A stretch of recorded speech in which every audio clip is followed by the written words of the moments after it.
Nataka kuchukua nafasi hii, asante sana Bwana Wanjala, kuchukua nafasi hii kwanza kusalamia watu ya region, watu ya Western Region, Kakamega, Busia, Bungoma, Vihiga na even diaspora. Leo mimi niko na furaha kwa hii meeting ambayo ilifanyika siku ya leo. Nakumbuka wiki jana tuliambia wananchi wetu ya region kwamba tunaenda kuwa na meeting na viongozi big brothers wetu, Mheshimiwa Speaker, Mheshimiwa Musalia, Mheshimiwa Oparanya. Na nataka kushukuru pia wabunge. Kwanza nishukuru hao watatu ambao nimesema, kuwashukuru kwa kuja kuacha kazi zao waje kwa hii meeting ya jamii ya Western.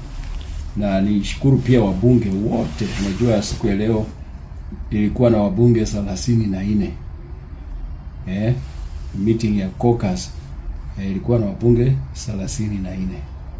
Na mimi niko na furaha kubwa kwamba jamii yetu, wabunge wetu wameitikia mwito na wameona ya kwamba wanatakana waunganishe kila mtu katika jamii yetu.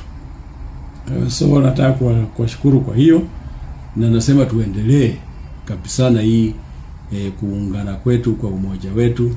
Sauti yetu ni umoja wetu, umoja wetu ndio nguvu yetu.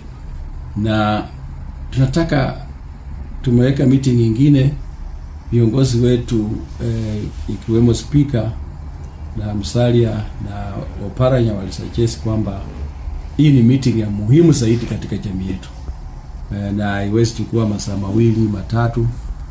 Speaker wote wamesuggest na kuagree na sisi wabunge kwamba tutakuwa na meeting mwezi ujao, wameweka siku 3, tarehe 24, 25, 26, ili tukubaliane kikamilifu, because jamii zingine wanajipanga, na sisi jamii ya Western ya Wateso, Waluya na wa Sabot hatuchajipanga, tumeangalia tu. Lakini furaha ni kwamba leo tumekubaliana, meeting ilikuwa mzuri.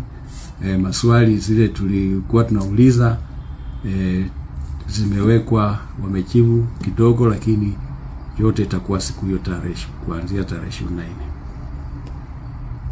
24.